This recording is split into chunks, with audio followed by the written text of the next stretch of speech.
안녕하세요. 저희는 영상 처리와 딥러닝 기반 이미지 왜곡 판별 및 보정 프로그램을 개발한 낚시꾼 팀입니다. 목차는 다음과 같습니다. 첫 번째로 개요입니다. 기술의 발전으로 물건의 구매가 간편해지고 편리해졌지만 최근 직접 보고 구매하지 않는다는 점을 이용해서 발생하는 사기 행각도 만연해졌습니다. 대표적인 사례로 부동산 매물이 있는데요. 관련 사이트에서 매물을 보고 선택할 수 있기 때문에 편리하게 매물 정보 습득이 가능하지만 이미지로만 정보를 얻었기에 화면의 기사와 같이 직접 매물을 보러 가면 사진과 다른 경우가 많이 발생하고 있습니다. 이런 불편함을 해소하기 위해 저희는 왜곡 이미지를 판별하고 보정하는 프로그램의 필요성을 느꼈습니다. 때문에 딥러닝을 이용해서 이미지의 왜곡 유무를 판별하고 판별된 이미지를 딥러닝과 오픈CV 방식을 통해 보정하는 왜곡 판별 및 보정 프로그램을 개발하였습니다.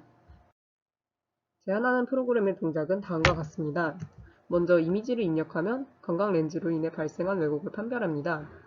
만일 왜곡으로 판별되면 보정을 한 후 각도 왜곡 판별이 진행되고 관광 렌즈로 인해 발생한 왜곡이 없다면 관광 렌즈 보정 없이 바로 각도 왜곡을 판별하게 됩니다. 그 후 이미지 각도 왜곡이 되었는지 만일 왜곡이 있다면 그 왜곡이 하이 앵글인지 로우 앵글인지 판별한 후 그에 맞게 보정을 하고 이미지를 출력하게 됩니다.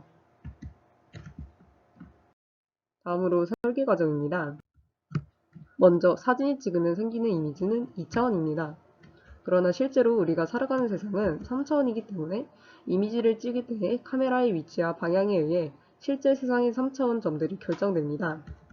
이미지는 이외에도 렌즈의 종류 등과 같이 카메라 내부적인 부분에 크게 영향을 받기 때문에 이러한 내부 요인을 제거해야만 2차원 좌표와 3차원 공간 좌표 간 투영에서의 정확한 계산이 가능하게 됩니다. 이때 내부 요인의 파라미터 값을 구하는 과정을 카메라 캘리브레이션이라 부르고 저희는 아래 논문을 참고하여 카메라 캘리브레이션을 진행했습니다. 지금 보시는 바와 같이 내부 파라미터는 다양하게 존재하지만 직접 찍은 사진이 아니라면 이 모든 것을 모르는 채 추정해야 하는 상황이 발생합니다. 저희는 무엇이든 그것이 이미지라면 보정할 수 있는 것이 목표이기에 딥러닝을 이용하여 내부 파라미터 일부와 왜곡을 위한 왜곡 변수만을 추정하였습니다. 딥러닝을 사용하기 위해 다음과 같은 환경을 구축했고요. 구축된 환경 속에서 다음과 같이 관광렌즈 왜곡 판별을 진행합니다. 이미지를 입력하면 딥러닝으로 입력된 이미지의 초점거리와 왜곡 정도의 값을 예측한 후 왜곡의 유무를 판별합니다. 보정이 필요하다 판별되면 오픈CV를 이용하여 예측된 초점거리 값과 왜곡 정도 값을 이용하여 왜곡 정도를 보정합니다. 이렇게 관광렌즈 보정이 완료됐다면 이번에는 화면과 같은 종류의 각도 왜곡이 발생하였는지 그 유무를 딥러닝을 이용해서 판별합니다.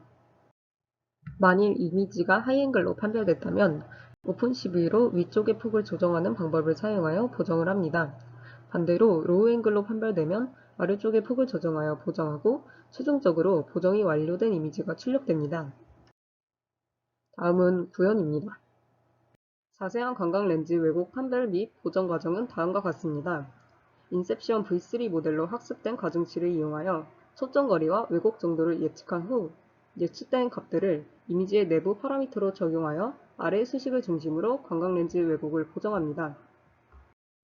데이터셋 생성 및 왜곡 보정 코드 구성은 다음과 같습니다. 내부 파라미터인 초점거리와 왜곡 개수를 딥러닝으로 예측하기 위해 파노라마를 이용해서 딥러닝 학습에 필요한 데이터셋을 생성합니다.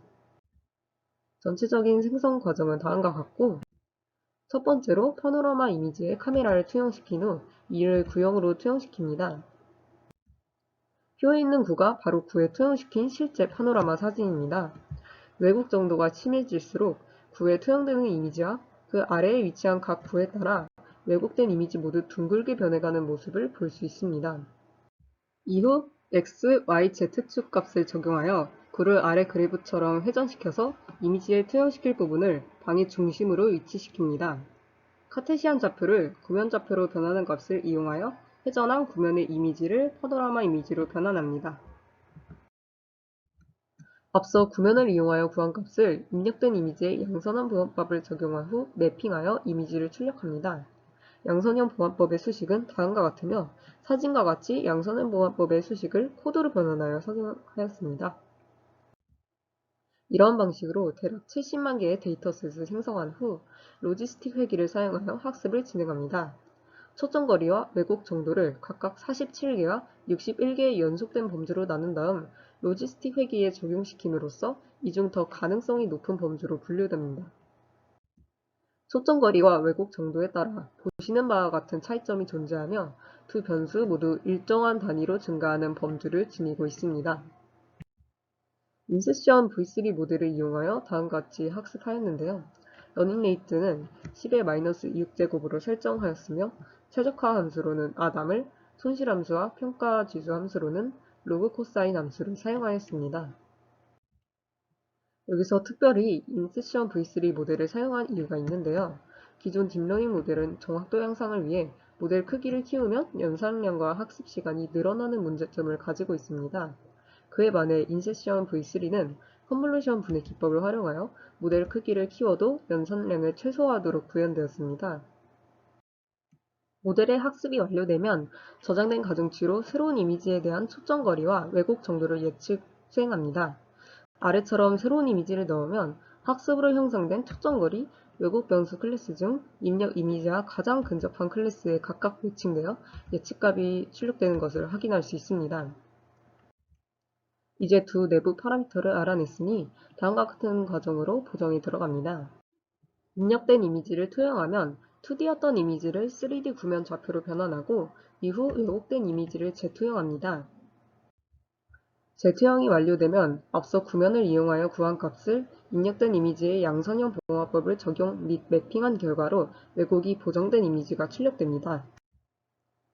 관광렌즈 왜곡 보정 결과입니다.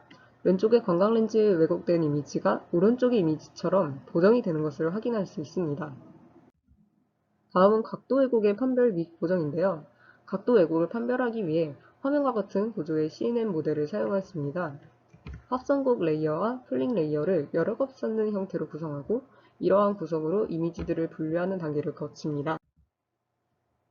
다음과 같은 코드로 이를 실제로 구현하여 학습을 수행했습니다. 그렇게 학습된 모델을 통해 이미지를 판별해본 결과는 다음과 같습니다. 이제 오픈CV의 원근 변화법을 이용해서 각도 왜곡 보정을 수행합니다. 원근 변환의 동작은 다음과 같은 행렬을 이용하게 되는데 여기서 사용되는 값들은 다음 수식과 같이 정의됩니다. 실제로 화면에서 보이는 코드로 원근 변환 방법을 이용한 보정을 수행했고요. 오른쪽 사진처럼 하이앵글 보정의 경우에는 이미지 위쪽 부분의 폭을 줄여 보정하기 때문에 다음과 같은 좌표로 변환해줍니다. 반면에 로우앵글 경우에는 이미지의 아랫부분의 폭을 줄여 보정해야 하므로 다음과 같이 좌표를 변환하였습니다. 그렇게 보정을 하게 되면 다음에 이미지와 같은 결과를 얻게 됩니다. 다음으론 시연 영상입니다.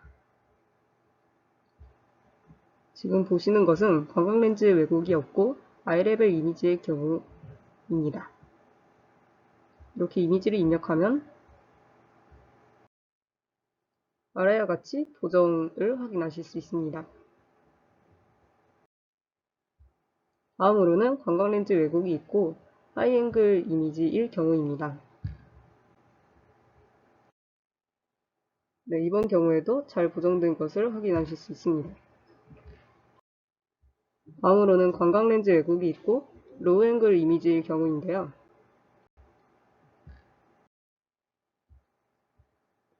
네, 이 경우에도 잘 보정된 것을 확인하실 수 있습니다. 마지막으로 기대효과입니다.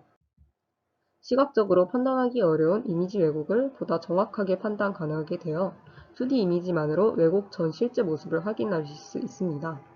또한 다른 기기 없이 본 프로그램만으로 왜곡 이미지의 판별과 보정이 가능하게 되어 사용자에게 좋은 접근성을 제공할 수 있습니다. 그러나 현재 왜곡 기준에 다소 모호함이 존재하므로 보다 정밀한 각도 왜곡 판별을 위해 한층 더 세밀한 판별 기준이 필요합니다. 또한 보정으로 인해 이미지 가장자리의 일부 픽셀 값이 소실되는 현상이 발생하게 되어 이 부분 역시 보완의 필요성을 느끼고 있습니다. 네, 지금까지 낚시꾼 팀의 발표였습니다. 감사합니다.